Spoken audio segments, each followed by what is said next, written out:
الرحمن الرحیم، میں جزیر رفاقی، آپ دیکھ رہے ہیں ڈیلی سٹی پریس۔ آج اس جگہ پر ہم بیٹھے ہیں، یہ بڑی ایک تاریخ ساز جگہ ہے۔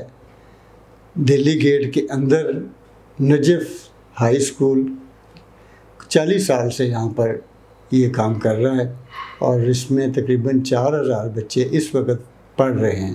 اس کا مطلب ہے کہ اگر ہم 40 سالوں کو دیکھیں تو یہاں سے لاکھوں بچے جو ہے وہ پڑھ کر فارغ التحصیل ہو کر دنیا بھر میں پاکستان کا نام روشن کر رہے ہیں، اپنی خدمات سر انجام دے رہے ہیں۔ کوئی سرکاری عہدوں پہ ہوگا، کوئی کھیل کے میدان میں ہوگا۔ بنیادی طور پہ ریاست کا جو کام ہے، جو ریاست کا فریضہ ہے تعلیم سب کے لیے، وہ نجف ہائی اسکول جو ہے اس کی معاونت کر رہے ہیں۔ ساتھ ایم شاہد نور صاحب اس وقت ہمارے ساتھ بیٹھے ہوئے ہیں۔ ہم ان سے جانیں گے یہ تنظیم ہے کہ ان کی آل پاکستان اسکول ایسوسیشن، اور اس کے اغراض و مقاصد کیا ہیں۔ جس طرح سے پاکستان میں اس وقت کوئی 20 سے زیادہ غالباً تنظیمیں ہیں، اور ان میں سے یہ ہے، اور تنظیموں کا مقصد یہ ہوتا ہے کہ اپنے مل جل کر باہمی جو ہے مسائل کا حل کیا جائے، اور پھر جو ہمارے تعلیم کے دوران جو مسائل آتے ہیں ہمارے ریاست کے ساتھ، سرکار کے ساتھ، لوگوں کے ساتھ، اور بیٹرمنٹ آف دا ایجوکیشن کے لیے جو ہے ان کے لیے گائے بگائے سیمینارز کرواتے ہیں اپنے اسکولوں میں باہر، تاکہ جو ہے آگاہی جو ہے نا وہ فراہم کی جا سکے لوگوں کو۔ تو شاہد صاحب السلام علیکم، ویلکم۔ اور بڑی ہماری خوش قسمتی ہے کہ آپ نے وقت دیا، اور ہم یہ جاننا چاہتے ہیں کہ آپ کا جو اسکول ہے، ایک تو پہلے اس کے بارے میں تھوڑا سا بتائیے، پھر ہم آپ کی جو تنظیم ہے اس کی ہیرارکی اور وہ کیا کر رہی ہے اس وقت پاکستان میں، اس کے اوپر بات کریں۔ بسم اللہ الرحمن الرحیم۔ پہلے تو آپ کو بہت شکریہ جی۔ نجف آئیڈیل ہائی اسکول یہ 40 سال سے اندرون شہر کے اندر تعلیمی خدمات سر انجام دے رہا ہے، اور ہمیں خوشی ہے کہ یہ اندرون شہر کے اندر یہ واحد ادارہ ہے گورنمنٹ اور پرائیویٹ اسکولز میں جس نے لاہور بورڈ میں 3 پوزیشنیں بھی حاصل کی ہوئی ہیں۔ اچھا، میٹرک میں۔ Very good. اور اس کے علاوہ اب جیسے آپ نے شروع میں کہا کہ اس کے جو طلباء ہیں وہ زندگی کے ہر شعبے میں موجود ہیں، فوج ہو، تعلیم کا شعبہ ہو، کھیلوں کا ہو، کاروبار ہو، ہر جگہ پہ بیوروکریسی میں ہر جگہ میں ہمارے اسٹوڈنٹ موجود ہیں، اور یہی ہمارے لیے فخر کی بات ہے۔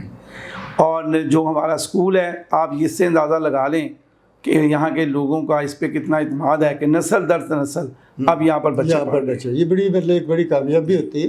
ویسے بھی 40 سال جو ہیں یہ تو کامیابی کے بذات خود ایک دلیل ہے۔ آج کل مطلب وہ عموماً ایک میں دیکھتا ہوں کچھ ویڈیوز آ رہی ہوتی ہیں، کہتے ہیں جی جس کے پاس 5 سال سے ایک فون نمبر ہو اور اس کی پھر اس نے جو تعریفیں بتائی ہیں، تو یہ تو 40 سال سے آپ بیٹھے ہوئے ہیں، ظاہر بات ہے کہ یہ یہاں کا ایک بڑا اچھا آپ کا مطلب گڈ ول ہے۔ اچھا، یہ اب اسکول تو آپ کا ماشاءاللہ چل رہا ہے، بچے ہیں، آپ نے یہ ایک تنظیم بھی بنائی ہوئی ہے اسکولوں کی، اسکول جو پرائیویٹ اسکول ہے اس کے آپ صدر ہیں جی، اور اس کی تھوڑی سی ذرا ہیرارکی بتائیے۔ یہ جی تنظیم بھی تقریباً کوئی 25 سال سے چل رہی ہے۔ اچھا جی۔ اور Pakistan education council for private school اس کا نام ہے، Pakistan education council for private schools. اور ان سالوں میں 25 سے زیادہ گورنمنٹ کی مختلف کمیٹیوں کا ممبر رہا ہوں۔ آپ رہے ہیں جس میں جو نمایاں کمیٹیاں رہی ہیں وہ میں رجسٹریشن کمیٹی کا ممبر رہا ہوں، اتحاد بین المسلمین حکومت پنجاب کا ممبر رہا ہوں، محکمہ جیل خانہ جات کا رہا ہوں، منشیات کا رہا ہوں۔ اس سب بہت ساری تنظیمیں جو گورنمنٹ مختلف کمیٹیاں بناتی ہیں اس میں ہماری تنظیم کی نمائندگی رہی، نصاب کمیٹی میں بھی رہا ہوں۔ اچھا جی۔ تو یہ تنظیم کا اصل مقصد تو یہ کہ نجی تعلیمی اداروں کو جو مسائل ہیں انہیں باہمی مشاورت سے حل کیا جائے۔ آپ کو پتہ ہے کہ اس میں بہت سارے مسئلے آتے ہیں، آئے روز آتے ہیں۔ رجسٹریشن کا بہت بڑا مسئلہ ہے، یہ ہماری قوم کا المیہ ہے کہ ابھی تک ہم یہ ڈیسائیڈ نہیں کر سکے کہ اسکول کو رجسٹریشن کرنے کے لیے کرائٹیریا کیا ہوگا۔ کبھی کچھ آ جاتا ہے، کبھی کچھ آ جاتا ہے، بہت سارے ٹیکسز آ جاتے ہیں۔ اچھا، حالانکہ مطلب ایک بڑی یہ عجیب سی بات ہے کہ اس وقت جو نجی شعبہ ہے، پرائیویٹ تعلیمی شعبہ جو ہے جو فراہم کر رہا ہے بچوں کو ایجوکیشن، وہ 60% پاکستانی بچوں کو تعلیم دے رہا ہے، تو ان کے لیے آسانیاں پیدا کی جانی چاہیے یا رکاوٹیں پیدا کی؟ لیکن جی اب تو میں سمجھتا ہوں گورنمنٹ چاہ رہی ہے کہ 100% پرائیویٹ اسکول ہی، پرائیویٹ سیکٹر یہ بوجھ اٹھا لے، لیکن اس کے باوجود کوئی لائے عمل نہیں ہے کہ پرائیویٹ اسکولوں کو کیسے انکریج کیا جائے۔ آپ دیکھیے کرونا میں بہت سارے اسکول جو ہے نا وہ بند ہو گئے، کرائسس آئے، بلکہ یہ کہیں کہ اب تو ہمارا المیہ ہے کہ ٹیچر بننے کو تیار ہی کوئی نہیں. ہاں اس قوم کا سب سے بڑا ظاہر ٹیچر کا جو اگر اس کو وہ نہیں ہے اس کا تو کریڈٹ نہیں دیا جائے گا تو وہ کیا کرے. تو موجودہ حکومت نے ہمارے وزیر اعظم شہباز شریف صاحب نے یہ تو کہا ہے کہ ملک میں 5 سالہ ایمرجنسی لگائی جا رہی ہے تعلیمی، لیکن اس کا کوئی اثرات بھی تو نظر آنے چاہیے. یعنی اس کا فریم ورک کوئی فریم ورک نہیں ہے. یہ ہمارے جو اس وقت وزیر تعلیم ہیں اور سکندر صاحب جو ہیں وہ ان کو میں نے دیکھا بڑے فعال ہیں، کبھی ادھر جا رہے ہوتے ہیں کبھی ادھر جا رہے ہوتے ہیں، جہاں کوئی جلسہ جلوس نکلتا ہے وہاں بھی وہ پہنچ جاتے ہیں. تو ان سے کوئی آپ کو امیدیں؟ جی 2 مرتبہ ملاقات ہوئی ہے. انہوں نے بہرحال میں سمجھتا ہوں کہ بڑے اچھے ہیں، وہ ایجوکیٹڈ ہیں اور پڑھے لکھے ہیں. اور اس کا جو نظر بھی آ رہا ہے، انہوں نے ہمیں جب بھی ہم کو مسئلہ لے کے جاتے ہیں وہ حل تو کرتے ہیں، لیکن آپ کو پتہ پالیسی تو حکومت سے اوپر سے آتی ہے. وزیر تعلیم صاحب تو رائے دے سکتے ہیں نا. ایمرجنسی اگر لگائیے تو اس کا ایک ایمرجنسی کا چارٹ آنا چاہیے تھا کہ پورا سال یہ ہوگا. ابھی شکر ہے کہ یہ کرو ابھی سموک آ رہی ہے، اس پہ انہوں نے کہا جو ٹائم چینج کر دی ہے، یہ بڑی عقل مندی بات کی ہے. نہیں جی 31 جنوری تک، 31 جنوری سے 28 اکتوبر سے 31 جنوری تک. تو بڑی خوش شائن بات ہے کہ پالیسی ساز اداروں نے یہ اچھا کام کیا ہے، ورنہ پہلے تو یہ ہوتا ہے اسکول بند کر دیں، اسکول کھول دیں، اسکول بند. کچھ تنظیمیں تو کہہ رہی ہیں جی یہ انہوں نے حکومت نے بڑا ظلم کیا ہے، تعلیم پہلے نہیں پڑھی جا رہی اور انہوں نے وہ کر دی ہے. اس میں تو ایک گھنٹہ اسکول آگے گیا نا، اس میں کیا ظلم ہوا ہے؟ اس میں تو کوئی ظلم نہیں ہوا، بلکہ میں تو سمجھتا ہوں یہ عقل مندانہ فیصلہ ہوا ہے. ٹھیک ہے. اچھا اب یہ بتائیے کہ ہم مطلب ظاہر ہے کہ جب ہم ڈسکس کر رہے ہوتے ہیں تو اس کا مطلب ہوتا ہے کہ ہم تھوڑی سی ایسی باتیں بھی سامنے آئیں جو اقام بالا تک پہنچے. ہمارے جو رانا سکندر یار صاحب ہیں بڑے اچھے آدمی ہیں، ہم وہاں تک بھی یہ چیف منسٹر صاحبہ تک بھی یہ ویڈیو پہنچے گی، اور باقی جتنے بھی لوگ مستلقہ ہیں اس وقت. اب سی او بھی چینج ہو گیا ہے، بلکہ ابھی سیکٹری ایجوکیشن بھی ملاقات ہوئی ہے، مطلب نئے آ گئے ہیں، ان کی جگہ پہ دوسرے نذیر صاحب آ گئے ہیں. ہاں جی. تو یہ ساروں تک جو ہے نا ہم مطلب آپ کا پیغام پہنچائیں گے. آپ مطلب یہ دیکھیے کہ مسائل کیا ہیں اس وقت، ان مسائل کی ذرا نشاندہی کیجیے تاکہ ہم ان مسائل کو جو ہے اجاگر کریں. لیکن سب سے پہلے تو جو مسئلہ ہے نا، اگر تعلیمی لحاظ سے دیکھا جائے ابھی تک آپ نے ہر سال سلیبس کا ہی مسئلہ پڑھا رہتا ہے. اچھا آپ دیکھیں پھر آگے جی کہ سوشل اسٹڈی اور جغرافیہ اردو میں بھی آ جائے گا. پچھلے سال پابندی لگائی گئی، آپ کا جو اردو میں پرنٹ کر دیں. اس کے علاوہ 3 کلاس تک جی انگلش میں پرنٹ نہیں ہوگا، اردو میں ہوگا. پہلے تو آپ یہ ایک ڈیسیژن کر دیں کہ آپ اس ملک میں آپ نے اردو میڈیم چلانا ہے یا انگلش میڈیم چلانا ہے. تاریخ اگر دیکھیں آپ دنیا میں نظر جائے تو قوم اپنی جو زبان ہے اس کو مادری زبان پر ترقی کرتی ہے. اس کو آپ ہمارے ہاں مادری زبان کو نمبر 3 4 پہ رکھا جاتا ہے اور دوسروں کی زبانوں کو نمبر 1 پہ رکھا جاتا ہے. تعلیم کا یہاں سے بھی پھر نصاب کبھی آپ کہتے ہیں یکساں ہوگا، پھر 1 سال کے بعد وہ آ جاتا ہے جو مرضی لگا لیں. پہلے تو آپ یہ بتائیں کہ آپ نے قوم کو ڈائریکشن کیا ہے، تعلیم کو آپ نے کیا دینا چاہتے ہیں. دوسرے سوال میں آپ کہہ کہ جی نجی تعلیمی اداروں کے مسائل، میں سمجھتا ہوں سب سے پہلے تو آپ رجسٹریشن کو اتنا آسان کریں. اگر کوئی آدمی 2 بچے بھی پڑھا رہا ہے تو اس میں کوئی حرج تو نہیں کر رہا نا، قوم کے بچے کو پڑھا رہے ہیں، اس کے لیے سہولتیں دیں. ٹیکسیز اتنے زیادہ ہیں کہ وہ اسکول دے ہی نہیں سکتے. کرونا میں آپ نے دیکھا کتنا اسکول بند ہوا، اتنا لوگ چھوڑ کے چلے گئے اس شعبے کو. بچے جو ہیں 2.5 کروڑ آپ کے ملک سے باہر ہیں. اب تو آپ کے انٹرنیشنل ادارے بھی کہہ رہے ہیں، پونے 3 کروڑ، اب تو گورنمنٹ بھی کہہ رہی ہے، انٹرنیشنل ادارے بھی کہہ رہے ہیں. تو اس کے لیے ایک ایمرجنسی کا مقصد ہے کہ آپ کوئی طریقہ کار متعین کریں اور اس کی ڈائریکشن یہ ہو کہ 5 سالہ منصوبہ ہونا چاہیے. یہ پرائیویٹ جو نجی اسکول تعلیمی ادارے ہیں ان کو مافیا کیوں کہا جاتا ہے؟ جی ان کو اس لیے مافیا کہا جاتا ہے، لیکن یہ تو سپریم کورٹ نے بھی کہہ دیا اس کو مافیا نہیں کہنا، آپ نے پھر کہہ دیا ہے. آپ یہ دیکھیں، میں سپریم کورٹ سے معافی مانگوں، میں اس کا عرض کرتا ہوں، دیکھیں یہ بھی حکومت کی لاپرواہی کا نتیجہ. اچھا اگر گورنمنٹ ایک بہت اچھا ادارہ بنا ہے یا اس کے اندر فیسلٹی ہیں تو اس کی فیس اب گورنمنٹ متعین کرتی ہے تو وہ اس کو دیکھ کے کرتی ہے. آپ تعلیم کو کیوں یہ الزام لگاتے ہیں، میں فکرہ نہیں کہہ رہا. آپ اس کے علاوہ باقی کاروبار دیکھیں، باقی آپ ہاسپٹل دیکھیں، جو بھی دیکھیں، انڈسٹری وہ اپنی مارکیٹ اپنی چیز کے مطابق ویلیو بناتا ہے. اسکول بھی جو ایک کیٹیگری کے ظاہر انہوں نے اتنی سہولتیں دی ہیں، اتنے بہتر ٹیچر رکھے ہیں، انہوں نے ان کے اخراجات اتنے ہیں. یعنی آپ کا مطلب ہے کہ اسکول جو فیسوں کا تعین کرتے ہیں وہ اپنی سہولیات کے مطابق، ماحول کے مطابق کرتے ہیں، اور پیرنٹ بھی انہیں اجازت ہونی چاہیے. اور میں سمجھتا ہوں اجازت ہونی چاہیے کہ پیرنٹس جو ہوتا ہے نا وہ بہترین جج ہوتا ہے. ٹھیک ہو گیا. وہ جو فیس دے رہے ہیں نا وہ اس کو پتہ ہے مجھے اس کا